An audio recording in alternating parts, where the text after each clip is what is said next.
کیا آپ نے کبھی غصے میں کوئی ایسا کام کیا ہے جس کی وجہ سے آپ کو بعد میں پچھتانا پڑا ہو؟ عموماً غصے میں ہم اپنے حواس پر قابو نہیں رکھ پاتے اور ہم سے بہت ساری غلطیاں سرزد ہوتی ہیں۔ ایک بہت مشہور مقولہ ہے کہ غصہ ہمیشہ حماقت سے شروع ہو کر ندامت پر ختم ہوتا ہے۔ ہم غصے میں اپنے جذبات پر قابو نہیں رکھ پاتے اور ہم سے بہت ساری حماقتیں سرزد ہوتی ہیں۔ آج کی اس ویڈیو میں ہم یہی سیکھیں گے کہ غصے کو کیسے مینیج کرنا ہے، کیسے ہم اپنے غصے کو کنٹرول کر کے اپنی زندگی میں بہتری اور آسانی پیدا کر سکیں۔ السلام علیکم، doctor Ghazala Tahir, life management coach, NLP practitioner. آج کی اس ویڈیو میں ہم وہ کچھ ایسی ٹیکنیک سیکھیں گے جن کی مدد سے ہزاروں لوگوں کی زندگی میں تبدیلی آئی ہے، اور آج ہم سمجھیں گے کہ کیسے ہم اپنے غصے کو مینیج کریں۔ سب سے پہلی اور امپورٹنٹ چیز یہ ہے کہ جب بھی غصہ آئے تو ڈیپ بریدنگ کریں۔ جیسے ہی ہم ڈیپ بریدنگ کرتے ہیں ہمارا مائنڈ تھوڑا سا ریلیکس ہوتا ہے، ہمارے مائنڈ کو پوری طرح سے آکسیجن ملتی ہے اور ہمارا کارٹیکس مائنڈ کام کرنے کے قابل ہوتا ہے۔ تو گہری سانسیں لینا ایک بہترین ٹیکنیک ہے جس کی مدد سے ہم اپنے غصے اور اپنے ہر طرح کے نیگیٹو ایموشنز کے اوپر کنٹرول کر سکتے ہیں، اسے مینیج کر سکتے ہیں۔ اگر ہم ڈیلی دن میں 2 سے 3 بار 4 بار ڈیپ بریدنگ کرتے ہیں اور کھلی ہوا میں گہرے سانس لیتے ہیں تو ہمارے تمام نیگیٹو ایموشنز کے لیے یہ چیز بہت زیادہ فائدہ مند ہوتی ہے۔ اسی کے ساتھ 3 اہم ترین ٹیکنیکس ہیں ہمارے پاس جس کے ذریعے ہم اپنے غصے اور اپنے ایموشنز کو مینیج کرنا سیکھ سکتے ہیں۔ اس میں فرسٹ نمبر پر ہے فرام ریئیکٹیو ٹو رسپانسو۔ اپنے بیہیویئر کو ہمیں ریئیکشن سے رسپونڈ کی طرف شفٹ کرنا ہے۔ ہم اگر فوری طور پر کسی بھی حوالے سے ریئیکٹ کرتے ہیں تو یہ جو ریئیکشن آتا ہے یہ ہمارے ایموشنل برین سے آتا ہے۔ ایموشنل برین سے آنے والا ریئیکشن ہمارے رائٹ برین سے آتا ہے اور یہ ہمارے سب کانشیس مائنڈ کا حصہ ہوتا ہے۔ ہمارے سب کانشیس مائنڈ کے اندر ہمارے رویے اور ہمارے ایٹیٹیوڈ موجود ہوتے ہیں۔ سب کانشیس مائنڈ کو سوچنا نہیں پڑتا، وہ فوری طور پر ہمارے ایموشنز کے مطابق رد عمل کو کریٹ کرتا ہے، فوری طور پر ہم ریئیکٹ کرتے ہیں۔ اور زیادہ تر ایسا ہوتا ہے کہ غصہ کے جواب میں ہم بھی غصے ہی کا اظہار کرتے ہیں اور بات جو ہے لڑائی جھگڑے تک پہنچتی ہے اور معاملات جو ہیں وہ کافی زیادہ خراب ہو جاتے ہیں۔ لیکن جو ہمارا رسپونڈ ہوتا ہے وہ ہمیشہ لیفٹ برین سے آتا ہے۔ جو ریئیکشن ہمارے لیفٹ برین سے آتا ہے وہ کچھ دیر بعد آتا ہے جسے ہم رسپونڈ کہتے ہیں، اور اس دوران ہمارا مائنڈ تھوڑا سا کام ہو چکا ہوتا ہے، ریلیکس ہو چکا ہوتا ہے، اور یہ ہمارا جو اس وقت ہمارا ریشنل برین ایکٹیویٹ ہو چکا ہوتا ہے۔ ریشنل برین کو ایکٹیویٹ ہونے میں تھوڑا سا ٹائم لگتا ہے، لیکن جو ہمارا ایموشنل برین ہوتا ہے وہ فوری طور پر ریئیکٹ کرتا ہے۔ تو اگر ہم اپنے ایموشنز کو تھوڑا سا ٹائم دیں، فوری طور پر غصہ کرنے کے بجائے، ریئیکٹ کرنے کے بجائے ہم تھوڑی دیر کے لیے کام ہونے کی کوشش کریں، تھوڑا سا اپنے جو ریئیکشن ہے اس کو ہم ڈیلے کر لیں، فوری ریئیکٹ نہ کریں، تو پھر تھوڑی دیر کے بعد ہمارا مائنڈ جو ہے وہ ہمیں خود ہی پرسکون کر دیتا ہے، اور پھر جو ہمارا رسپونڈ آتا ہے وہ ریشنل برین سے آتا ہے جو کہ کافی معقول ہوتا ہے، اس کے اندر تحمل اور بردباری ہوتی ہے، اور جو ایک جذباتی کیفیت ہوتی ہے وہ تھم چکی ہوتی ہے۔ جذبات ہمیشہ سطح کے اوپر ہوتے ہیں، جیسے ہی ہم تھوڑا سا ڈیپ ڈاؤن ہوتے ہیں تو ہمارے جذبات میں سے جو ایک تسلسل ہے ان کا وہ کم ہو جاتا ہے اور ہم ایک ریئیکشن کی طرف آ جاتے ہیں، رسپونڈ کی طرف آ جاتے ہیں، اور ہم ایک بہتر طریقے سے اپنی زندگی کو گزارنے کے قابل ہوتے ہیں۔ اگر ہم تھوڑا سا اپنے اوپر ایک اتنا قابو رکھیں کہ ہم 6-7 سیکنڈ 8 سیکنڈ کا ہم ٹائم گزار لیں اور فوری طور پر ہم ریئیکٹ نہ کریں، غصے میں نہ آئیں، تو ہمارے جذبات کنٹرول میں آ جاتے ہیں اور ہم بہتر ریئیکشن کے قابل ہو جاتے ہیں۔ میری ایک کلائنٹ تھیں جو کہ کافی ٹائم سے میرے ساتھ تھیں، کافی ساری چیزیں انہوں نے لرن کی، سمجھی، سیکھی، اور اس طرح سے ایک دفعہ ایسا ہوا کہ انہیں اپنے بیٹے کی علاج کے سلسلے میں بات کرنی تھی۔ وہ بیٹی کافی پریشان تھی، اس کی طبیعت بہت خراب تھی اور بیہیویئر کا مسئلہ تھا، اس کے کافی سارے بیہیویئرل ایشوز تھے جس کی وجہ سے وہ بہت پریشان تھی۔ روزانہ کی لڑائی جھگڑے، دوستوں کے ساتھ اسکول میں پڑھنا نہیں صحیح طرح سے، ٹیچرز کے ساتھ بیہیویئرل ایشوز آ رہے تھے۔ تو انہوں نے مجھے رات کو کافی لیٹ 1-1:30 بجے کے قریب میسج کیا کہ انہیں اپنے بیٹے کے علاج کے سلسلے میں بات کرنی ہے۔ اب میسج جیسے ہی بیل بجی تو سوتے سے میری آنکھ کھلی اور میں نے چیک کیا میسیج، تو وہ میری کلائنٹ کا میسیج تھا، اپنے بیٹے کے سلسلے میں بات کرنا چاہ رہی تھی، اور اس وقت مجھے بہت شدید غصہ آیا، اور مجھے یہ لگا کہ اتنی رات کو میسیج کر رہی ہیں، آپ کو احساس نہیں ہے کہ آپ صبح کے ٹائم میسیج کریں، کوئی آپ نے نہ پہلے سے ٹائم لیا ہے، آپ نے ڈائریکٹ میسیج کر دیا۔ تو میں نے میسیج ان کو ٹائپ کیا، لیکن پھر مجھے احساس ہوا کہ نہیں، یہ تو فوری ریئیکٹ ہو رہا ہے۔ پھر مجھے تھوڑا سا تحمل کے ساتھ میں نے غور کیا، تو مجھے احساس ہوا کہ ان کے بیٹے کی چونکہ طبیعت خراب ہے، جب انسان پریشان ہوتا ہے تو اس کا مائنڈ صحیح طرح سے کام کرنے کے قابل نہیں ہوتا، اس کو اتنا سمجھ نہیں آ رہا ہوتا، وہ پریشانی میں یقیناً جاگ رہی ہوں گی رات کو، اور انہیں جو چیز سمجھ آئی کہ وہ میسیج کریں اور اپنے بیٹے کے سلسلے میں بات کریں، تو انہوں نے فوری طور پر میسیج کر دیا۔ یہ سوچ کے میرے اندر تھوڑا سا تحمل اور پیدا ہوا، اور پھر میں نے انہیں میسیج کیا کہ ابھی تو بہت رات ہو رہی ہے، میں صبح پہلی فرصت میں آپ سے بات کرتی ہوں۔ تو اس طرح سے یہ ہوا کہ وہ بھی ہرٹ نہیں ہوئی۔ اگر میں ان کو ڈائریکٹ وہی میسیج کر دیتی جو میں کرنا چاہ رہی تھی، تو اس سے وہ بھی ہرٹ ہوتی، اور جو میرے ان کے ساتھ ایک کافی پرانے تعلقات تھے، یقینی طور پر وہ بھی متاثر ہوتے۔ تو ہم جب تھوڑا سا غور کر لیتے ہیں تو پھر ہمارا جو ایک فوری ریئیکشن ہوتا ہے، اس کی جگہ ہم رسپونڈ کرتے ہیں، اور ہم بہتر انداز میں گفتگو کرتے ہیں، جس کی وجہ سے ہمارے تعلقات خراب نہیں ہوتے۔ سیکنڈ نمبر پر ہم جو ٹیکنیک یوز کرتے ہیں اپنے ایموشنز کو کنٹرول کرنے کے لیے، اپنے اینگر کو کنٹرول کرنے کے لیے، وہ ہے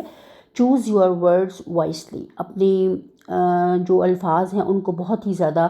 دانشمندی کے ساتھ استعمال کریں۔ تھنک بیفور اسپیک، ہمیشہ بولنے سے پہلے سوچ لیں کہ آپ کے الفاظ کسی کو ہرٹ تو نہیں کریں گے۔ عموماً ایسا ہوتا ہے کہ ہمارے الفاظ جو ہیں وہ پھر بھی بہتر ہوتے ہیں، لیکن ہمارا انداز بہت برا ہوتا ہے۔ ہم جب کسی سے بات کرتے ہیں تو اس کا بولنے کا جو انداز ہے ہمارا، وہ لوگوں کو بہت زیادہ ہرٹ کرتا ہے، اور ہمارے غلط رویے جو ہیں وہ لوگوں کو اتنا زیادہ پریشان نہیں کرتے جتنا کہ ہمارے جو انداز ہوتا ہے غلط، وہ لوگوں کو پریشان کرتا ہے۔ ہم لوگوں کی باؤنڈریز میں انٹر ہونے کی کوشش کرتے ہیں، ان کی پرسنل اسپیس میں داخل ہوتے ہیں، جس کی وجہ سے ہمارے لڑائی جھگڑے پیدا ہوتے ہیں، اور ہم عموماً ایسا ہوتا ہے نا کہ ہم کسی کی ذات کو نشانہ بناتے ہیں، یعنی کہ اس کی غلطی کو نشانہ نہیں بناتے، بلکہ ہم اس کی ذات کو نشانہ بناتے ہیں، اس کو برا بھلا کہتے ہیں، اس کی غلطی کو برا بھلا نہیں کہتے، بلکہ اس انسان کو برا بھلا کہتے ہیں، اس کی پرسنل اسپیس میں ہم انٹر ہوتے ہیں، جس کی وجہ سے لڑائی جھگڑے ہوتے ہیں۔ ہمیشہ اس بات کو یاد رکھیں کہ کوئی بھی لڑائی جھگڑا ہوتا ہے، کسی کے ساتھ ہمارے تعلقات خراب ہوتے ہیں، تو اس کی وجہ کیا ہوتی ہے کہ ہم اس کی اسپیس میں انٹر ہونے کی کوشش کرتے ہیں، جس کی وجہ سے ہمارا تعلقات اس کے ساتھ خراب ہوتے ہیں۔ تو اس چیز کو ہمیں بہت زیادہ دھیان کے ساتھ سمجھنا ہے کہ الفاظ میں اگر سختی بھی ہو لیکن لہجہ نرم ہو تو بات اتنی تکلیف نہیں دیتی۔ تو ہمیں اپنے الفاظ کو بھی اپنے قابو میں رکھنا ہے، اور اس کے ساتھ ساتھ اپنے لہجے پر ہمیں بہت زیادہ اپنا کنٹرول رکھنا ہے، کہ کوئی سخت لفظ بھی اگر ہم بولتے ہیں لیکن اگر ہمارا لہجہ نرم ہوتا ہے تو وہ چیز اتنی بری نہیں لگتی، لیکن اگر ہم نے کوئی بہت برے لفظ نہیں بھی یوز کیے ہیں لیکن ہمارا انداز، ہمارا جو لہجہ ہے وہ بہت زیادہ تلخ ہے، تو وہ بات انسان کے دل میں جا کر لگتی ہے، اس کو تکلیف پہنچاتی ہے، اس کو ہرٹ کرتی ہے، اور تعلقات کو ہمیشہ کشیدہ کرتی ہے۔ تو ہمیں کوشش کرنی ہے کہ ہم اپنے تعلقات کو کشیدگی سے بچائیں، اور اپنے الفاظ میں تھوڑی سی مٹھاس اور لہجے میں تھوڑی سی نرمی پیدا کریں، تاکہ ہمارے تعلقات لوگوں کے ساتھ بہتر ہو سکیں۔ تھرڈ نمبر پر ہمارے پاس ہے کمیونیکیشن بیریئر۔ عموماً ہم دیکھتے ہیں کہ کمیونیکیشن کے بیریئر کی وجہ سے، کمیونیکیشن گیپ کی وجہ سے ہمارے لوگوں کے ساتھ تعلقات بہت خراب ہوتے ہیں، اور ہم عموماً ایسا ہوتا ہے کہ خاص طور پر ہسبینڈ اینڈ وائف کی اگر ہم بات کریں تو لڑائی جھگڑا ہوتا ہے کسی بھی بات پر، اس کے بعد 2-3 دن یا 1 دن کوئی بھی اس طرح سے ناراضگی کا سا ماحول رہتا ہے، اس کے بعد پھر سب بھول جاتے ہیں، اور وہ بات جو ہے وہ ختم ہو جاتی ہے، اور 1-2 دن کے بعد سب چیزیں سیٹ ہو جاتی ہیں۔ لیکن ہوتا کیا ہے کہ جس موضوع کی وجہ سے لڑائی ہوئی تھی، جھگڑا ہوا تھا، تلخ کلامی ہوئی تھی، اس کو دوبارہ سے ڈسکس نہیں کیا جاتا۔ بہتر طریقہ کیا ہوتا ہے کہ اس وقت خاموشی بھی اختیار کی جائے جب حالات سازگار ہو جائیں، تو پھر اس ٹاپک کو بہت ہی سکون اور تحمل کے ساتھ ڈسکس کر لیا جائے۔ جب ہم اس کو ڈسکس کر لیتے ہیں تو وہ ہمارا جو ایک انریزالو ایک ایشو ہوتا ہے وہ ریزالو ہو جاتا ہے اور اس کی وجہ سے دوبارہ اس ایشو کے اوپر لڑائی جھگڑا نہیں ہوتا. لیکن چونکہ ہم اس کو نظر انداز کر دیتے ہیں اور پھر بات ختم ہونے کے بعد ہم دوبارہ اس کو ڈسکس نہیں کرتے، پھر 1-1.5 مہینے بعد پھر وہی موضوع نکلتا ہے، پھر اسی کے اوپر لڑائی جھگڑا شروع ہو جاتا ہے، تلخ کلامی شروع ہو جاتی ہے اور پھر بات جو ہے وہ بڑھ جاتی ہے. تو اس بات کا بہت خیال رکھیں کہ اگر کسی بھی حوالے سے کسی کے بھی ساتھ کوئی معاملہ خراب ہو گیا ہے، کوئی بات کسی کو بری لگ گئی ہے، کسی کے لیے دل آزاری کا باعث بنی ہے، تو پھر بات جب ختم ہو جائے، حالات سازگار ہو جائیں، تو پھر اسے ڈسکس کر کے اس موضوع کے اوپر بات کر کے اسے ایک طرح سے ریزالو کر لیں، اپنے کمیونیکیشن گیپ کو ختم کریں. کمیونیکیشن گیپ کا ہونا رشتوں میں دوری کا سبب بنتا ہے اور رشتوں میں ایک طرح کی درار ڈال دیتا ہے، اور بار بار ہم ایک ہی چیز کے اوپر جب غصہ کرتے ہیں تو پھر کشیدگی جو ہے وہ بڑھتی چلی جاتی ہے. تو اچھی زندگی گزارنے کے لیے ہمیں اپنے جو بھی انریزالوڈ ایشوز ہیں ان کو ہمیں ریزالو کر لینا چاہیے. جب ہم یہ سوچتے ہیں کہ کوئی چیز ہمیں پسند نہیں ہے، یہ چیز مجھے پسند نہیں ہے، یہ کھانا مجھے پسند نہیں ہے، یہ انداز مجھے پسند نہیں ہے، یہ رنگ مجھے پسند نہیں ہے، اپنی پسند اور ناپسند کو جب ہم بہت زیادہ اہمیت دینے لگتے ہیں، بہت زیادہ ہم ایک اس طرح سے ایک اسٹرانگ ہو جاتے ہیں کہ یہ ہمارے ایموشنز ہیں، یہ ہماری فیلنگز ہیں اور ہم ان کو کنٹرول نہیں کر پاتے، تو اس کی وجہ سے پھر لڑائی جھگڑے بڑھتے ہیں. جب ہم دوسروں کو کنٹرول کرنے کی کوشش کرتے ہیں، جب ہم کہتے ہیں کہ یہ چیز مجھے پسند نہیں ہے تو وہ شخص یہ کام نہیں کر سکتا، ہم اپنی پسند کے مطابق جب لوگوں کو اپنی پسند پر ڈھالنے کی کوشش کرتے ہیں تو پھر ہمارے ساتھ لوگوں کے تعلقات میں کشیدگی پیدا ہوتی ہے اور جو بھی حالات ہیں اس کے اندر ایک ناگوار سی ایک سچویشن پیدا ہو جاتی ہے اور ناگواری سی در آتی ہے. تو ہمیں کیا کرنا ہے کہ ہمیں اپنے غصے کو تھوڑا سا مینیج کرنے کی تربیت حاصل کرنی ہے. اور ہمیں دیکھیں بہت ساری جگہ ایسا ہوتا ہے کہ ہمیں غصہ ہمارے لیے حق بجانب ہوتے ہیں، ہمیں اور وہاں پر ہمیں غصہ کرنے کی ضرورت ہوتی ہے. جب کوئی بہت زیادہ ہم سے ہمارے معاملات میں دخل اندازی کر رہا ہے یا کسی بھی حوالے سے جہاں پہ بہت شدید ضرورت ہے کہ ہم غصے کے ذریعے اپنا کام کروائیں، تو وہاں پہ ہمیں غصہ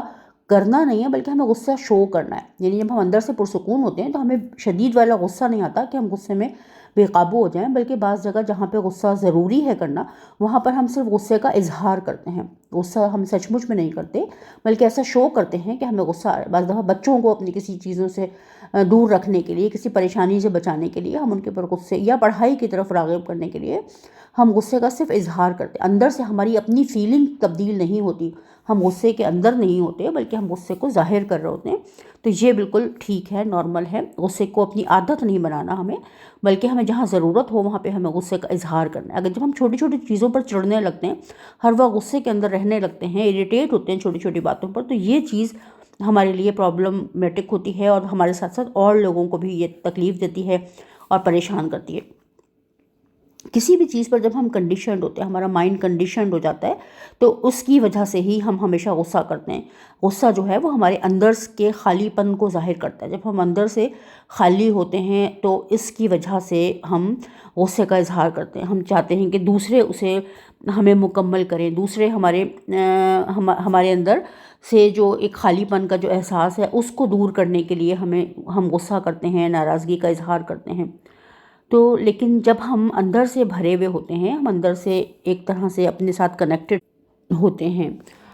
ہم اپنے ہی مائنڈ میں موجود اپنی تھاٹس کے اوپر ڈیپینڈنٹ ہوتے ہیں. ہمارا مائنڈ جتنا زیادہ کنڈیشنڈ ہوتا ہے، ہمارے مائنڈ میں پڑی ہوئی جو معلومات ہیں، ہم اپنے مائنڈ میں پڑی ہوئی معلومات کے ساتھ ایک طرح سے کنڈیشنڈ ہو جاتے ہیں، اس کے اوپر ہم ڈیپینڈنٹ ہو جاتے ہیں، جس کی وجہ سے ہم سب سے بڑا ہمارا مسئلہ یہی ہے. اس کی وجہ سے ہم اپنی سوچوں کے غلام بن جاتے ہیں. ہم اپنی سوچوں کے غلام نہیں ہیں بلکہ ہماری سوچیں ہماری غلام ہیں. اپنی سوچوں کو، اپنے مائنڈ کو اپنے حساب سے چلانا ہماری کامیابی ہے. لیکن مائنڈ نے جو کچھ فیڈ کر لیا ہے، جن چیزوں پر مائنڈ کنڈیشنڈ ہو چکا ہے، ان سوچوں کے اوپر چلنا شروع کر دینا، یہ ہماری ذہنی غلامی کی نشانی ہے. اور ذہنی غلامی جو ہے وہ انسان کی سب سے بڑی انسان کی زندگی کی رکاوٹ ہے.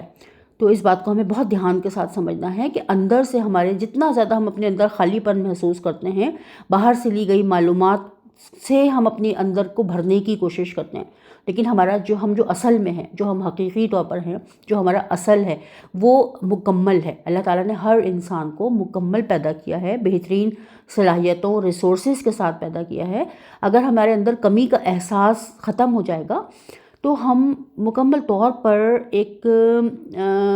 ہم اپنے آپ کو ایک محبت سے بھر لیں گے، یعنی کہ ہمارے اندر پھر انکنڈیشنل لو پیدا ہو جاتا ہے۔ یہ جو غصہ اور نیگیٹو ایموشنز ہوتے ہیں، یہ ہمارے ادھورے پن کے احساس کی وجہ سے ہوتے ہیں، ہمیں لگتا ہے کہ ہم مکمل نہیں ہیں۔ لیکن اگر ہم حقیقت کی نظر سے دیکھیں تو اللہ تعالیٰ نے ہر انسان کو مکمل صلاحیتوں کے ساتھ، مکمل ریسورسز کے ساتھ پیدا کیا ہے، اور یہ ریسورسز اور صلاحیتیں ہمارے اندر موجود ہیں۔ تو اپنے اندر کے احساس کے ساتھ جڑیں، اپنے آپ کو اپنے اندر سے محسوس کریں، تو اس طرح سے ہم جیسے جیسے اپنی انٹرنل اسٹیٹ کے ساتھ کنیکٹ ہوتے جائیں گے، ہمارے غصے میں کمی آتی جائے گی، اور ہمارے مزاج کے اندر ایک سلجھاؤ پیدا ہوتا جائے گا، ایک کامنس پیدا ہوتی جائے گی، ریلیکسیشن پیدا ہوتی جائے گی، اور ہم اپنے آپ کو اپنے ساتھ جڑتے چلے جائیں گے۔ اور جتنا زیادہ ہمیں کمی کا احساس ہوتا ہے کہ ہمارے پاس کوئی چیز نہیں ہے، کوئی چیز کی کمی ہے ہمارے پاس، تو اس کی وجہ سے ہمارا غصہ بڑھتا چلا جاتا ہے۔ پھر جب غصہ بڑھتا ہے تو اس کے ساتھ ایک ندامت کا احساس بڑھتا ہے۔ آج کے لیے اتنا ہی، نیکسٹ ویڈیو میں بہت جلد آپ سے ملاقات ہوگی۔ اللہ حافظ۔